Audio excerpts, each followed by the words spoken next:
Boa tarde, bom dia pessoal, bom dia a todos. André, assim que você se sentir confortável, quiser começar, já podemos começar já. Já está tendo horário já temos um grande número de participantes. Assim que você se sentir à vontade, pode começar o webinar. Fique à vontade.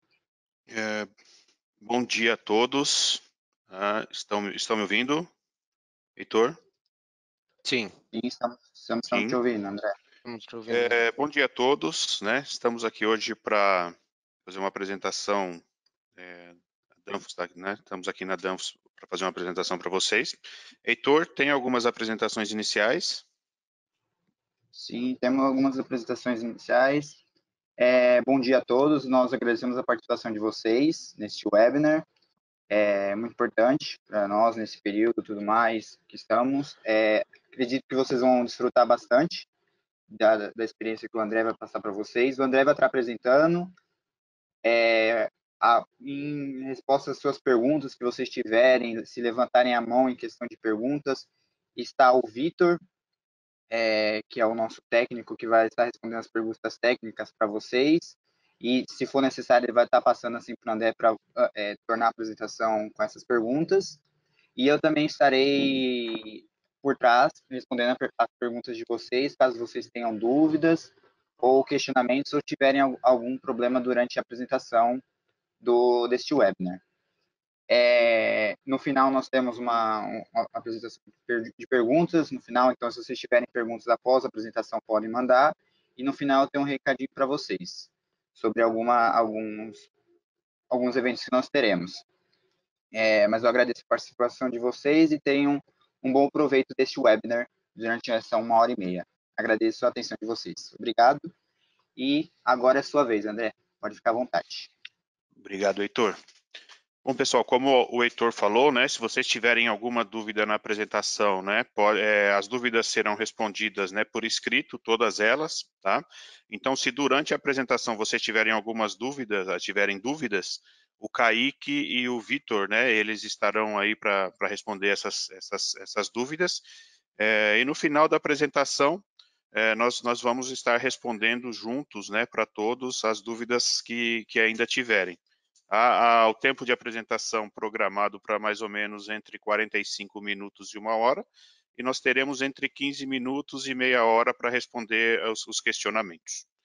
Então, hoje nós vamos começar, né? Hoje nós vamos falar um pouco, né, sobre cuidados, né, para dimensionamento, instalação e manutenção preventiva em conversores de frequência.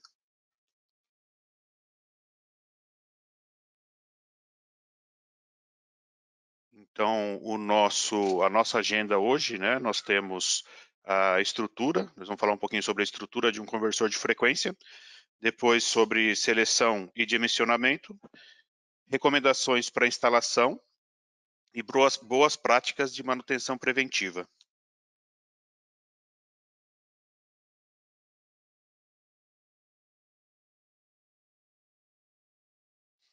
Então, o que é, né? O que é um conversor de frequência? Né? Como é construído, né? Qual é a estrutura de um conversor de frequência? Um conversor de frequência, né? Antes da gente falar da estrutura, né? O que seria, né? O que é um conversor de frequência? Então, um conversor de frequência, ele é um equipamento para acionamento de motor elétrico. Tá? Então, e a principal função de um inversor de frequência é em modular a frequência. Ele modula, né, a sua frequência de saída e, com isso, né, modula a velocidade de um motor elétrico. Então, nós temos, né, na entrada o filtro RFI, tá? Nós temos reatores, tá? Nós temos reatores, alguns drives Danfoss, né, tem reatores na entrada, reatores AC, reator CA. Alguns modelos, né, dependendo o modelo e o tamanho físico dele, pode ser reator CA incorporado, embutido no equipamento, ou um reator CA externo. E alguns outros modelos têm o reator CC, tá? Então seria um ou outro, né? todos os reatores CC são incorporados ao equipamento. Depois, a ponte retificadora, o circuito intermediário, os módulos IGBTs e o circuito de medição, né? Medição de corrente e de saída, de corrente e de tensão.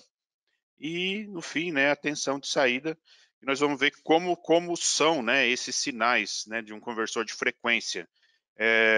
Embora a gente veja, né, que sempre tem o nosso sinal gerador de tensão é uma senoide, mas a gente vê que o nosso sinal de saída ele é um pouquinho diferente, né?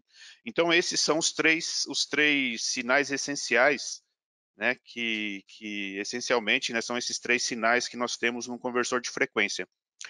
Na entrada, né, antes do bloco retificador, nós temos um sinal senoidal, né? Esse sinal senoidal ele é retificado, né, para um circuito, para um sinal um sinal DC, né, que passa pelo circuito intermediário, que são bancos de capacitores, né? Eles são responsáveis, né? O circuito intermediário é responsável pela eliminação, né, pela redução do ripple causado, né, por esses picos, né, de tensão senoidal.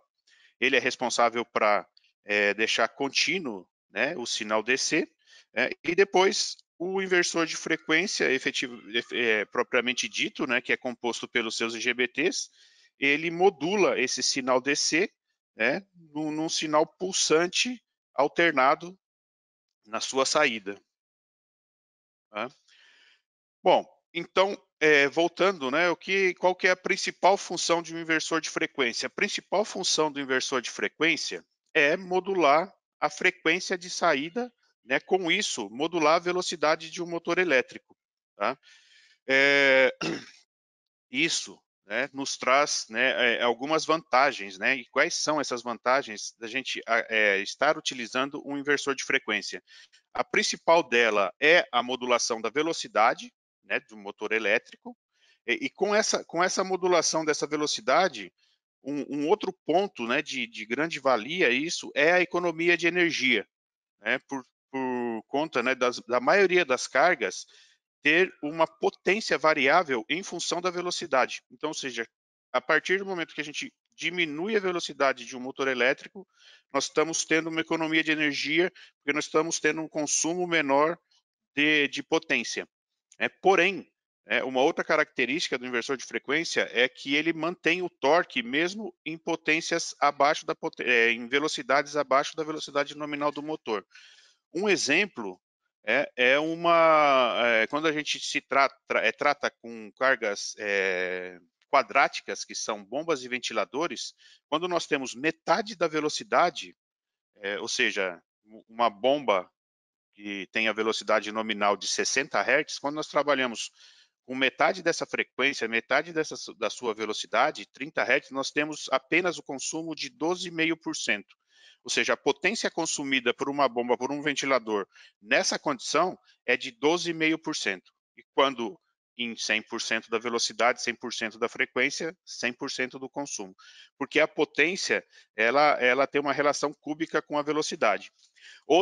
Outras características, outras vantagens é a otimização do processo, funcionamento suave, menor manutenção, né, devido, né, ao controle da velocidade, ao controle de rampas de aceleração, desaceleração, evita desgastes mecânicos, né, e suaviza muito mais o processo. Bom, agora nós vamos começar a falar um pouquinho sobre como selecionar e como dimensionar um inversor de frequência. Né? Para um dimensionamento adequado, o básico é que o conjugado do motor inversor forneça o torque e a potência exigida pelo processo. Ou seja, né, no nosso exemplo, né, eu tenho que ter potência o suficiente no inversor de frequência, no conversor de frequência e no motor para que eu consiga elevar e descer, né, essa carga aqui, né, essa carga que foi especificada. No caso, né, de um subdimensionamento, nós vamos ter alguns problemas, né, que nós não vamos conseguir elevar essa carga total. Né? Então, quer dizer, ele não vai alcançar o desempenho esperado. E o gasto, né, a vida útil do equipamento, ela vai ser menor. Um superdimensionamento, embora a gente consiga ter o rendimento que a gente espera, né, nós vamos aumentar o capex, ou seja, nós vamos aumentar custos, né, de transformador, custos de motor, custos de cabos, custos de proteção, sem a necessidade. Então, resumindo, né, uma seleção incorreta, né, de um conversor de frequência vai aumentar nossos custos e diminuir o nosso rendimento. Nós vamos aumentar as correntes harmônicas quando uma carga, o inversor de frequência tem menor carga, a corrente resultante harmônica ela passa a ser maior. Nós vamos ter interferências eletromagnéticas e diminuição do tempo de vida útil do equipamento. Então, é muito boa prática, né, muito correto, né, a gente ter um dimensionamento adequado. Dos pontos, né, que a gente precisa saber é exatamente o tipo de carga. Né? Nós temos tipos de cargas constantes, né, onde a potência varia com a velocidade e o torque não. Independente da velocidade, o torque é o mesmo. Né? Essa é a maioria, né, das cargas. Cargas com potência constante, onde a potência não varia em função da velocidade, porém o torque sim. Né? Torque e depois potência constante. Isso acontece principalmente no ponto de enfraquecimento de campo do motor, né, onde o torque é constante, depois do ponto de enfraquecimento de campo a potência é constante e o torque começa a cair.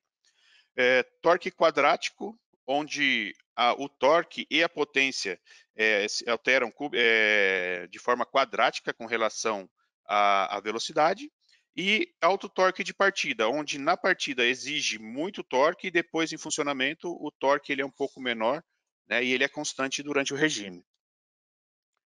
Uma fórmula, né, para a gente lembrar, né, que o torque, né, em Newton-metro gerado, né, ele é a potência em quilowatts vezes uma constante 9.555 dividido pela velocidade. Ou seja, aqui a gente vai calcular o torque total da carga, seria a potência nominal do motor na velocidade nominal do motor. Então, dimensionamento, né? O que a gente então precisa saber, né? É a potência mecânica sempre na velocidade, potência em quilowatts na velocidade máxima, né? Considerando, né, as percas do redutor, e com isso, né, vai somando nessas percas na potência do eixo, descontando, né, a eficiência do motor.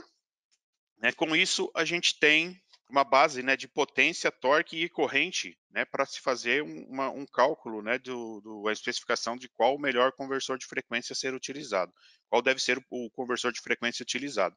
É um ponto, né, a gente precisa ter que a potência, né, fornecida pela rede, ela deve ser o suficiente.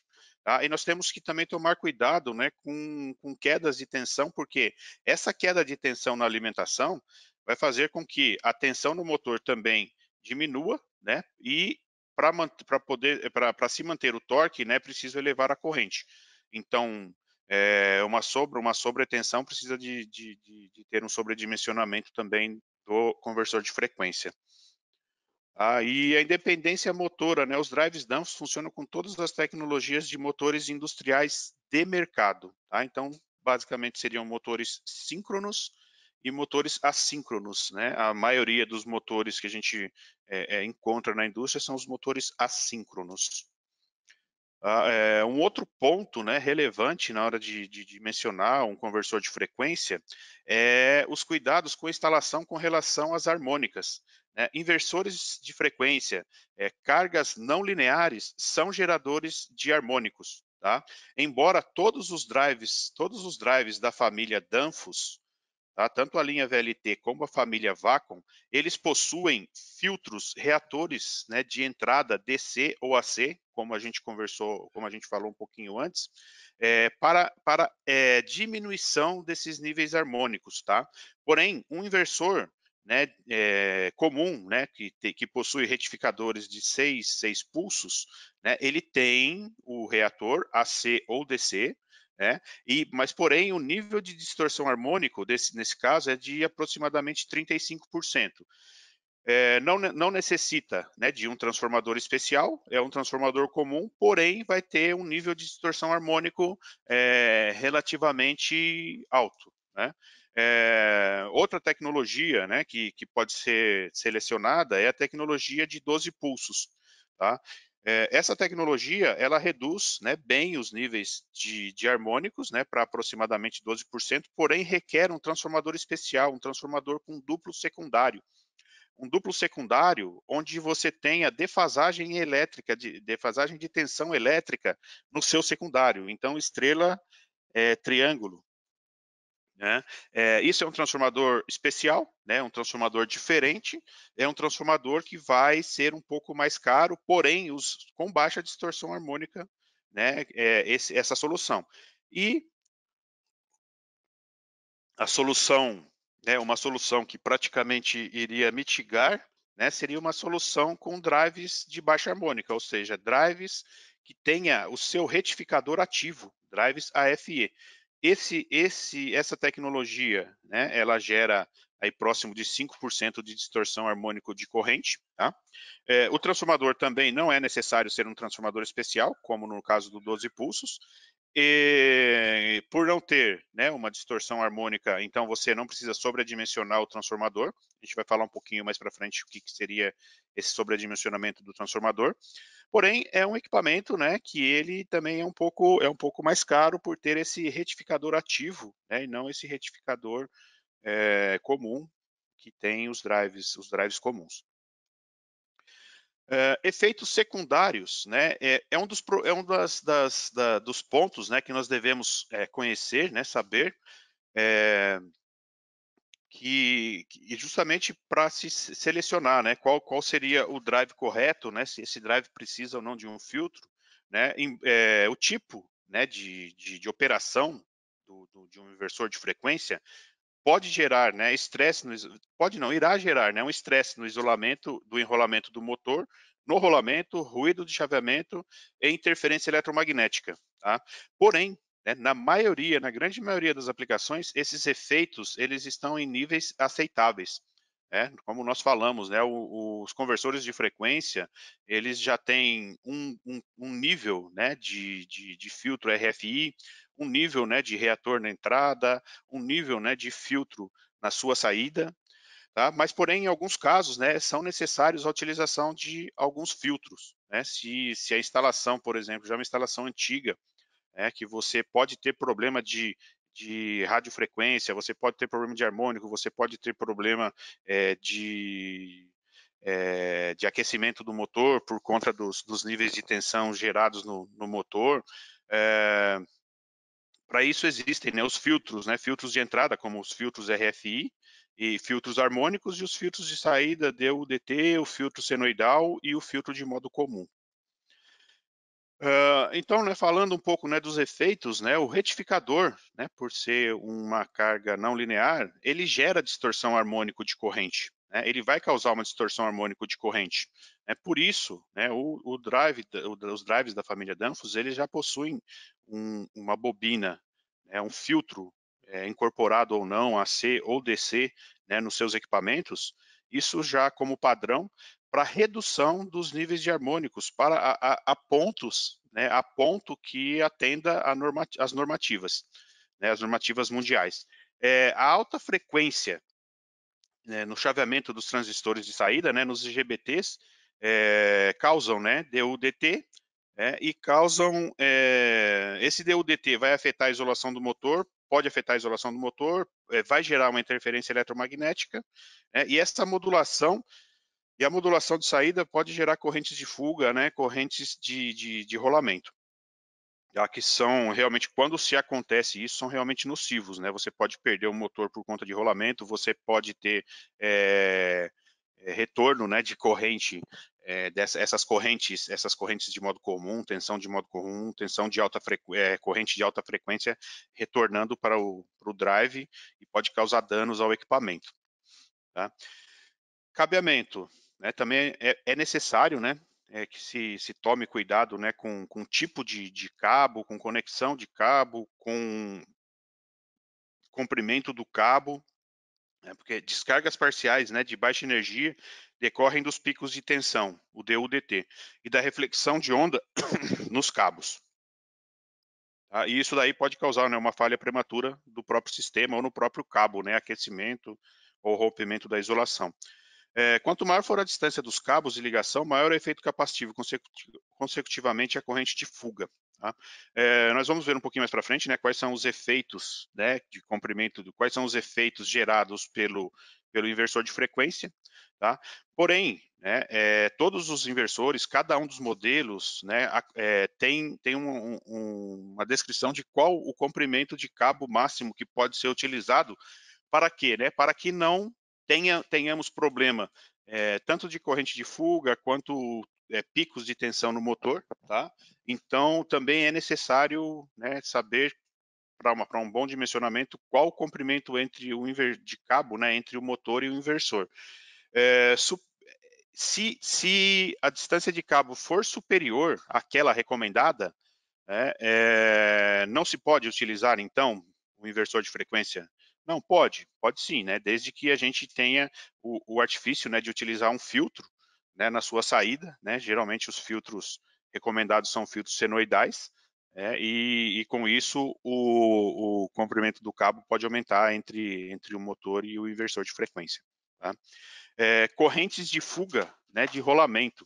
Eles são causados, né, por desequilíbrio magnético, então, ou seja, o próprio motor pode estar desequilibrado, a alimentação do motor desequilibrada, ou seja, então o drive pode estar fornecendo uma tensão desequilibrada, né, e isso pode gerar, né, essa corrente de fuga, né, do rolamento. Corrente de aterramento, se nós não tivermos um bom aterramento, né, essa corrente pode fluir pelo rolamento. Indícios de danos no rolamento é o ruído, né? A solução para isso, né? A corrente tem que estar canalizada para fora do rolamento, o rolamento o máximo possível isolado, né? Então o óleo lubrificante, né, tem que ser um óleo que esteja em condições.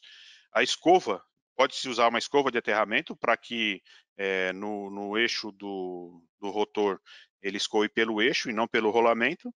Um bom aterramento do drive, motor e carga, isso é essencial para que a gente não tenha essa corrente de fuga de rolamento, ou a utilização de um filtro de modo comum, que nada mais é um filtro que elimina altas frequências, né? E é exatamente essas altas frequências que causam a maioria dos casos é essa alta frequência que causa essa fuga de rolamento. Tá?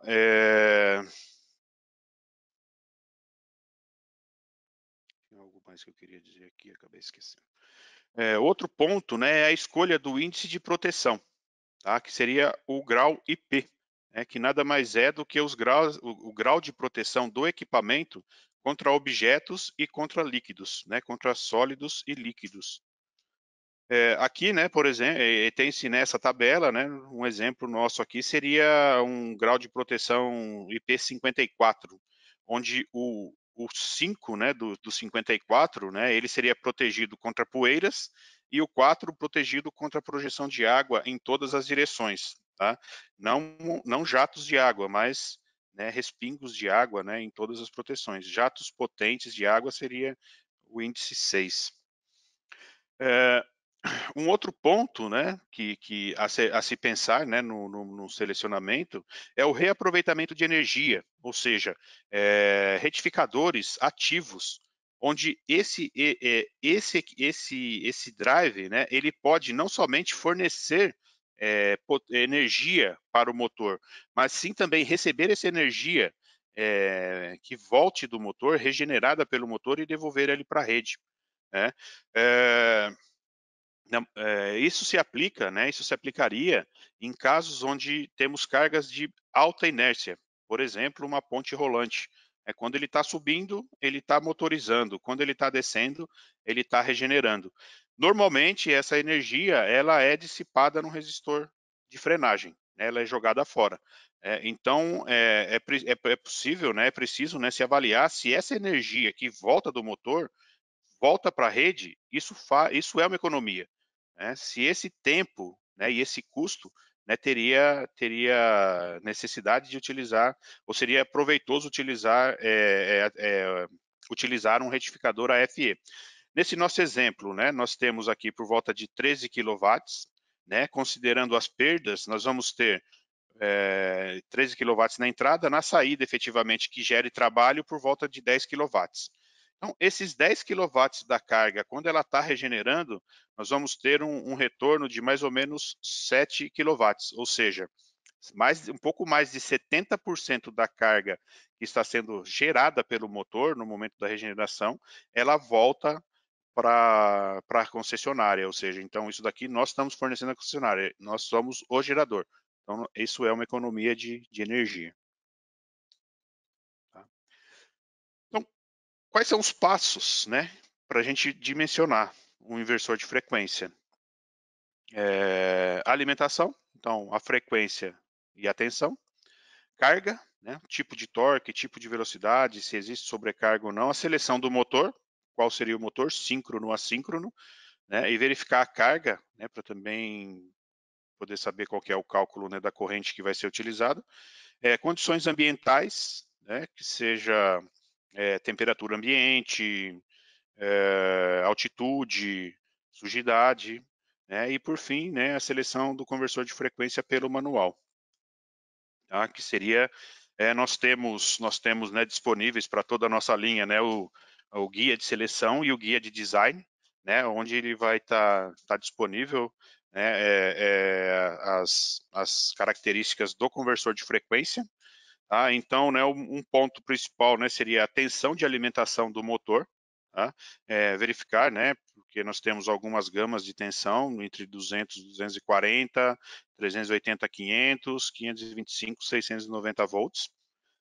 A potência típica, né, no eixo, né, na carga. O tipo de sobrecarga, se é uma sobrecarga, se essa carga vai ter uma sobrecarga, um sobretorque na partida, ou em algum outro momento vai ter uma sobretorque, ou se é um regime normal de operação. A corrente máxima fornecida pelo inversor de frequência nas tensões utilizadas. O tipo, né, grau de proteção.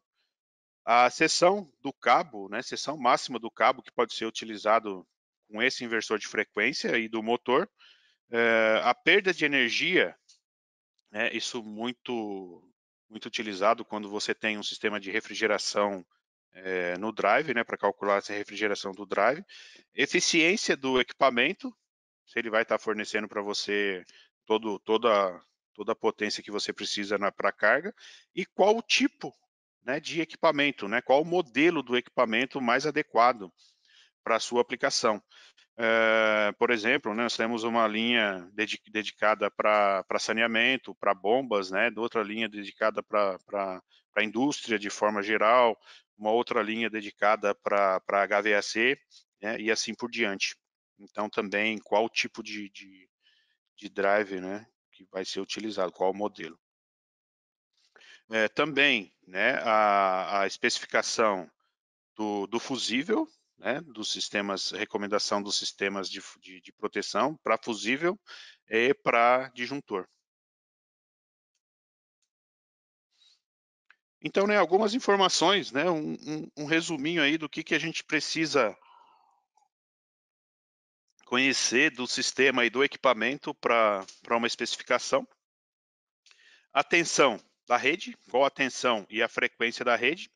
Se a rede ela vai nos fornecer um sistema trifásico ou monofásico, tá? Todos os drives da Danfoss eles são projetados para motores trifásicos, tá? Nós não temos nenhum modelo específico para motor monofásico, ou seja, seria alimentação monofásica ou alimentação trifásica, né? Também temos uma limitação de potência para sistemas de alimentação monofásica, né? São drives de baixa potência, e trifásico, né, drives aí até 5.3 megawatts em baixa tensão. A corrente nominal do motor, né, um outro ponto, né, que se deve ter, né, cuidado é com o fator de serviço quando a gente especifica a corrente nominal do motor, as quedas de tensão e a fonte de alimentação. Temperatura ambiente de trabalho, a maioria dos inversores trabalham com uma temperatura máxima de 55 graus, porém, sem sobredimensionamento do equipamento até 45 graus, ou seja, se a temperatura ambiente é necessário que se trabalhe acima desses 40, 45 graus, dependendo do modelo, é necessário um sobredimensionamento do equipamento. Altitude, idem, né, até 1.000 metros, o drive não precisa de sofrer um sobredimensionamento, acima disso já é necessário. Qual o local de instalação? Né? Para isso, né, determinar o grau de proteção do equipamento. As suas proteções, serão necessárias a utilização de filtros ou não? O drive, de forma geral, de forma padrão, atende os requisitos? Não, é necessário a utilização de filtros. Distância entre cabo e motor, também a mesma coisa, né? Quais são os problemas que vão ser gerados para o motor? É necessário um filtro? O comprimento de cabo é muito grande? O ambiente de instalação, sujidade, químico, vibração, umidade, etc. E o tipo de carga, né? Se uma carga com torque constante ou quadrático, ou é uma carga de alto torque ou torque normal na partida. Recomendação para instalações para conversores de frequência.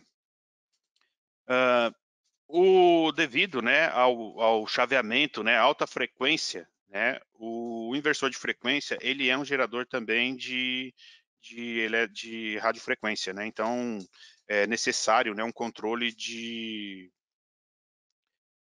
para emissão, né, emissão de radiofrequência.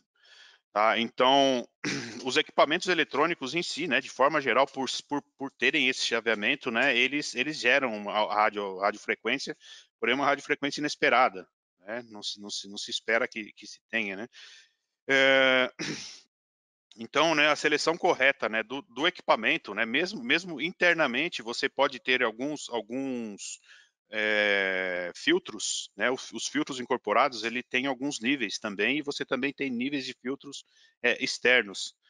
Tá? Então, esse dimensionamento e mais uma boa prática de instalação, né, vai reduzir e vai atender, né, as regulamentações mundiais aí com relação a essas emissões, né, tornando a operação confiável.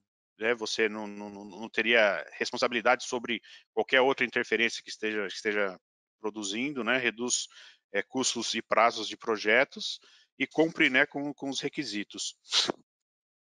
Devido, né, à frequência de chaveamento dos GBTs, né, que a gente viu, que não são, a saída não é senoidal, né, a saída é um trem de pulso, né, PWM, né, com regulagem de largura de banda, né, ele produz, né, o RFI.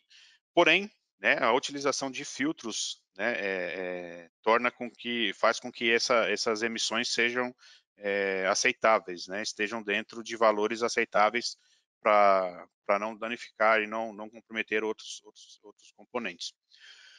Então, a gente viu, né, que a saída de tensão do inversor de frequência, né, a modulação por largura de pulso, tá? Então, ele é todo esse sinal, né, ele é um sinal pulsante, né, alternado entre os pulsos positivos e os pulsos negativos. E se a gente olhar aqui, né, esse pulso quadrado é o pulso de saída. Porém, né, devido à distância, devido ao cabo e devido ao motor, né, ele gera alguns problemas, né, que seria o DVDT, o DVDT, né, e a reflexão de onda, que são os problemas causados, né, no motor, né, pelo motor, ele vai gerar um overshoot, né, de tensão. Tá? O nível DVDT, né, causado pelo motor, ele depende, né, do tipo, seção, comprimento, se é blindado ou não, e a indutância e capacitância do motor. E também depende, né, do surto de alta frequência do motor, ou seja, o quanto, né, esse motor é susceptível a essa alta frequência gerada pelo inversor de frequência. Um outro ponto, né, seria a reflexão de onda. Né? Essa reflexão de onda é causada pelas impedâncias, pelo não casamento de impedâncias entre o cabo e o motor. Tá? Então, esse não casamento ele vai gerar um overshoot de tensão. Quanto maior o cabo, maior esse overshoot. né? E acima desses valores recomendados pela Danfoss de comprimento de cabo do motor, esse overshoot ele pode também trazer problema para o cabo, né? Além de já trazer problema para o motor, ele pode trazer problema para o cabo e também para o sistema de chaveamento do inversor de frequência, né? Essa tensão no inversor de frequência também pode ser maior. Tá? O ruído, né, eletromagnético, né, de alta frequência, além do próprio chaveamento, né, que a gente viu aqui, né, que é um chaveamento já de alta frequência, que pode variar, esses pulsos podem variar, né, de 2 até 12, 14, 16 kHz, né, nós temos essa oscilação no amortecimento do sinal. E essa oscilação ela pode chegar a 10 kHz. Então, alguns problemas, né, que nós temos, né, que seria a tensão de modo comum, né, e o ruído de alta frequência, né, ele com o comprimento do cabo, com o não uso do cabo adequado, com o não aterramento correto do equipamento, né, essa frequência ela pode gerar danos, né, para o equipamento, ela pode circular pelo cabo de alimentação, ele pode circular pelo cabo de terra, ela pode circular pelo conversor de frequência, ela pode gerar uma corrente de fuga pelo rolamento, tá? Então, quando isso é um problema, né, então a utilização de filtro de saída é recomendado. No caso do filtro DU-DT, ele é um cabo recomendado para no máximo 150 metros de cabo, né, e ele vai diminuir essas frequências de 10 MHz para uma frequência próxima de 150 kHz. E no caso do filtro sine wave, aí sim, né, ele torna o sistema como uma saída praticamente senoidal, tá, e reduz drasticamente todas essas frequências altas, praticamente mitiga todas as frequências altas geradas pelo chaveamento e pela falta de impedância do cabo motor.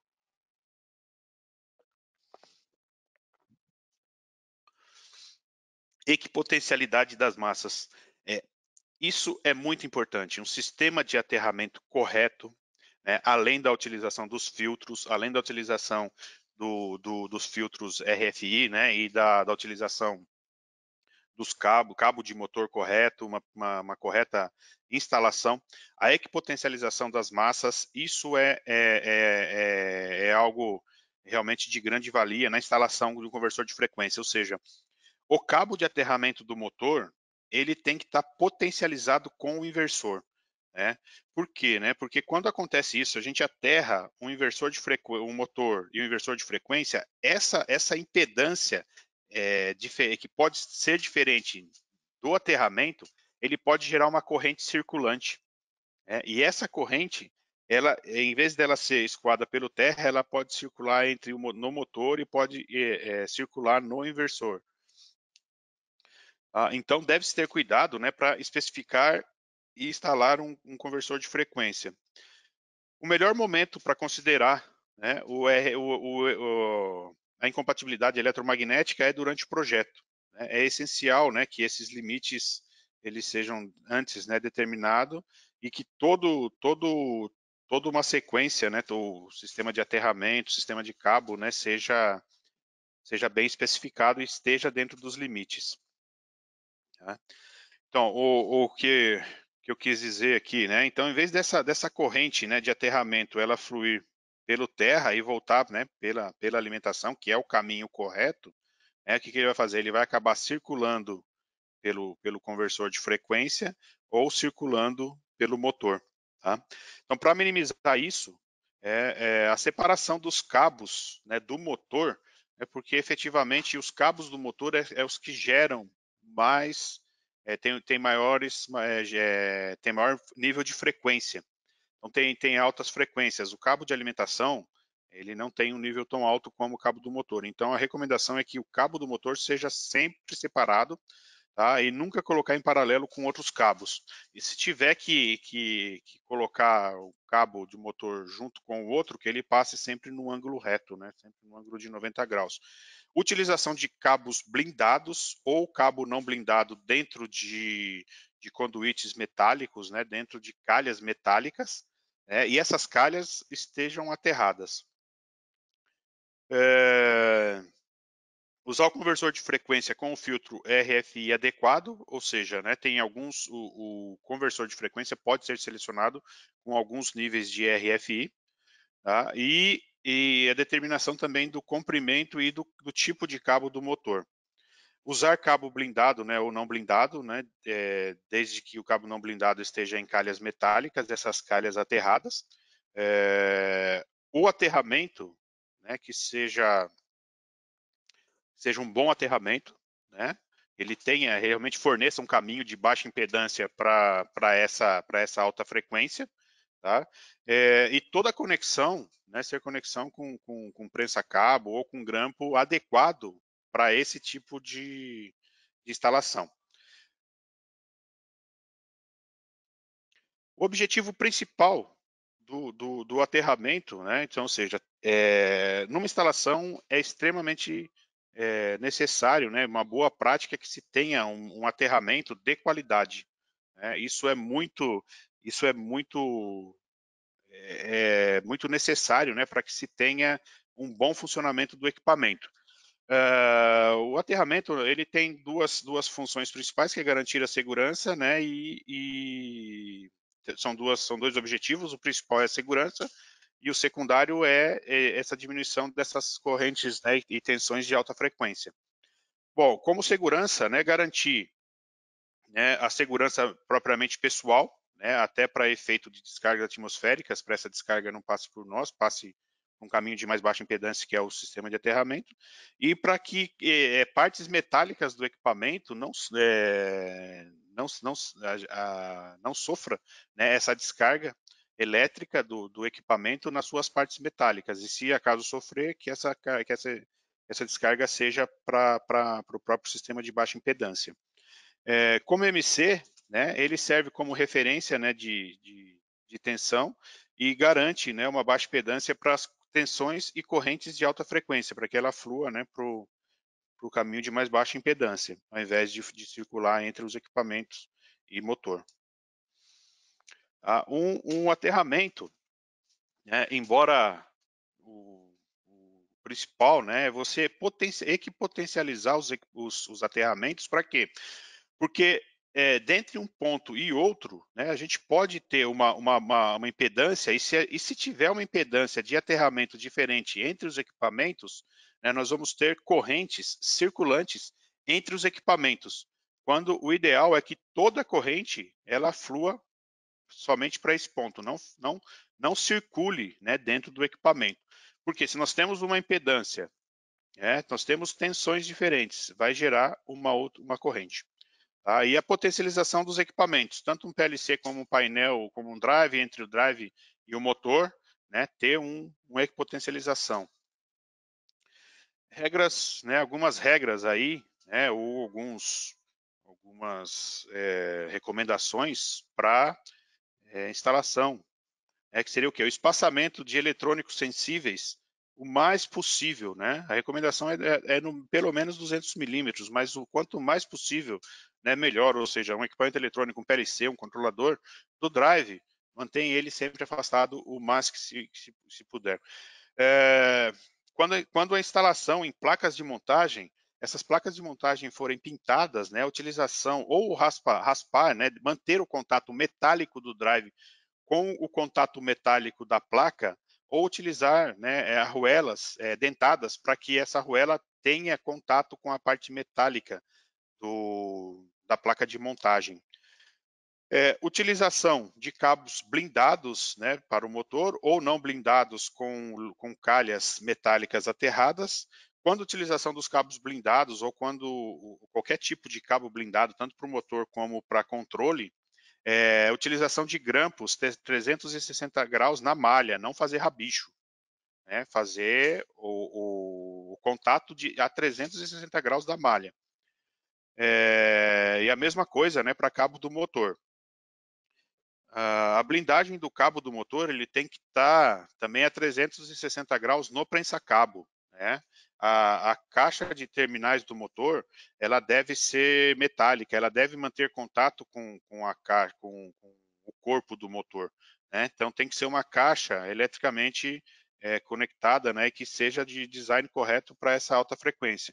e utilização de prensa-cabo, né, que também vai prensar a malha do motor em 360 graus. Distanciamento, né, separação entre cabo do motor e cabo da rede elétrica, pelo menos 200 milímetros. Separação entre cabos de comando e cabos de alimentação ou cabos do motor, também pelo menos 200 milímetros. Quando for cruzar um cabo, né, nunca instalar ele em paralelo, sempre quando for cruzar ele com um ângulo reto. Né? Utilização de cabos, né, múltiplos, né, de preferência com shield. Então, nunca ter um cabo menor entre as fases, sempre o mesmo comprimento de cabo entre as fases.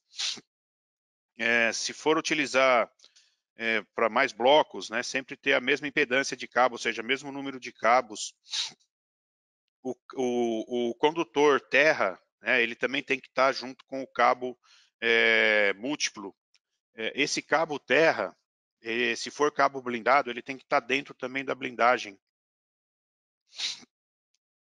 E a equipotencialização dos terras, né, tanto para o motor, quanto para o drive, quanto para a eletrônica, né, para os controladores. E a recomendação é que seja de pelo menos 16 milímetros para garantir essa equipotencialização. Alguns problemas também, né, que a gente precisa levar em conta, que é a baixa qualidade já da energia de alimentação para um inversor de frequência. Se essa rede já possui, né, harmônicos, se ela tem alguns problemas de surtos, se ela tem alguns problemas de transientes, se possui carga capacitiva. Né? Então, quando a gente utiliza um transformador, né, os transformadores, ele tem uma especificação que é o quanto ele pode operar com cargas não lineares, com conversores de frequência.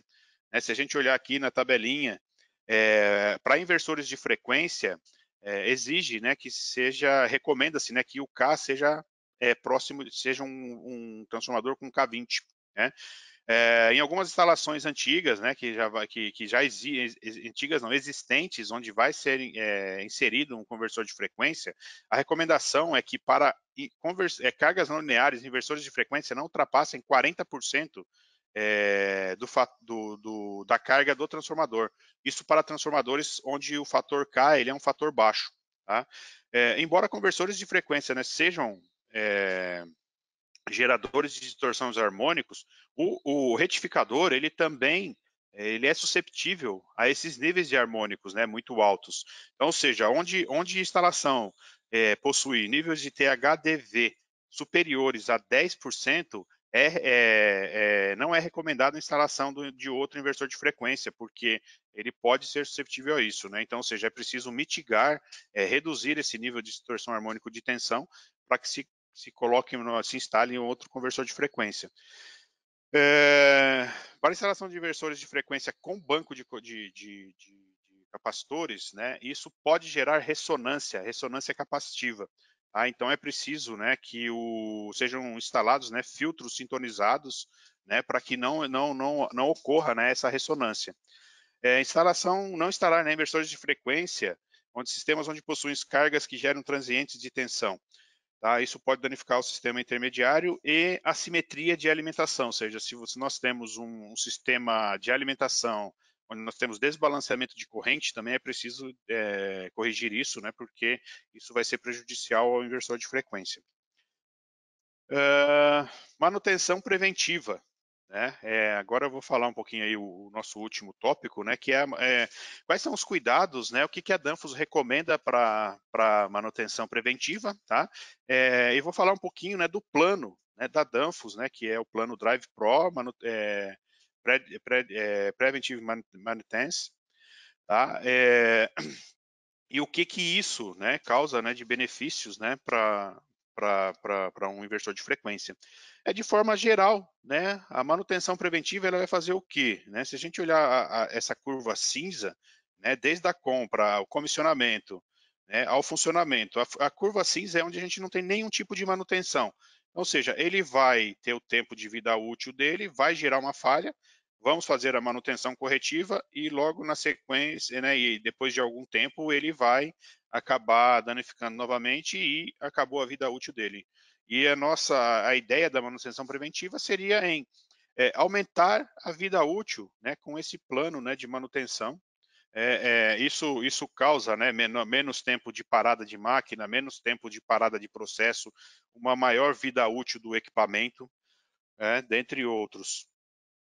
Então, o Drive Pro, né, é o plano de manutenção personalizado, né, com base de tempo e condição de funcionamento. Ou seja, qual o tempo de funcionamento do equipamento, como ele está sendo, como ele está trabalhando.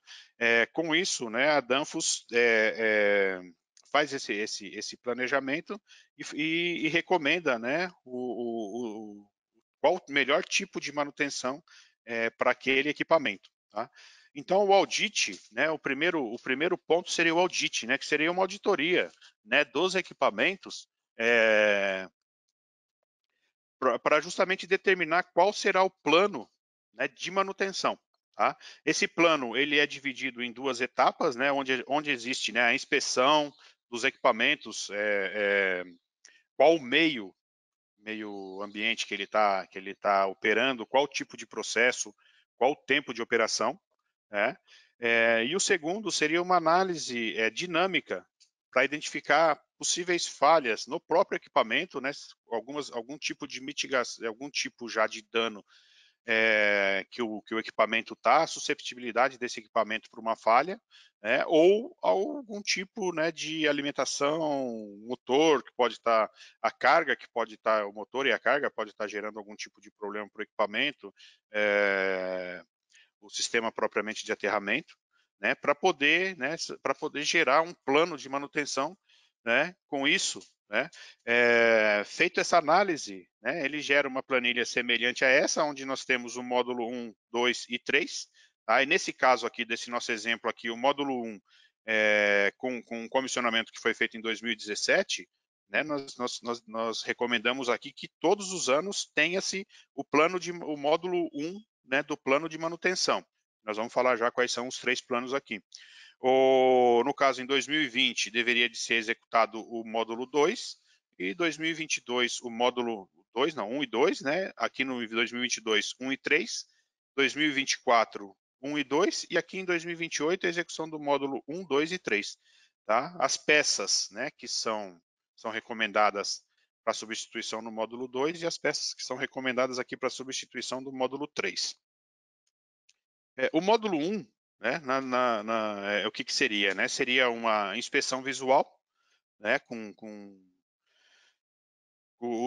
a inspeção visual, os testes funcionais, medições, né, que isso daí pode indicar ou não a troca, né, substituição de algum dos componentes, tá? Mas basicamente, né, esse módulo 1 seria o quê? Né? Uma conferência, né, uma verificação dos parâmetros do equipamento, da configuração do equipamento, verificação do histórico de falhas, né? Isso é muito importante porque isso pode determinar, né, algum tipo de ponto que pode ser corrigido. A desmontagem, a inspeção visual, né, os reapertos, inspeção visual de cabos, conexões, inspeção do sistema de ventilação, verificação de cabos e trilhas, né, rompidas nas placas, ou seja, verificação das placas eletrônicas, substituição da pasta térmica dos semicondutores e limpeza geral, né, principalmente do canal de ventilação, substituição de placas, caso haja necessidade, medições das placas, depois a remontagem, reaperto e os testes. Né? Esse seria praticamente o plano de manutenção 1. Né? Dentro desse plano, né, existe a limpeza, tá? A limpeza nunca com ar comprimido direto num componente eletrônico, esse ar aqui é para o sistema de ventilação. Limpeza dos componentes com produtos não corrosivos, né, que não traga problema para o verniz ou para o próprio equipamento. Tá? E um outro ponto seria a análise preventiva, né, onde a gente tem uma medição do sistema de alimentação, medições de motor, medições de aterramento, medições de temperatura dos componentes, né? E isso também para determinar a longevidade do equipamento ou a necessidade já de algum tipo de reparo. O módulo 2, né? O módulo 2 basicamente consiste, né, na troca de peças desgastadas, né? Isso, né, conforme o tipo de equipamento, tempo de operação, condições ambientais, condições de carga, né? E basicamente, né, seria a substituição dos ventiladores.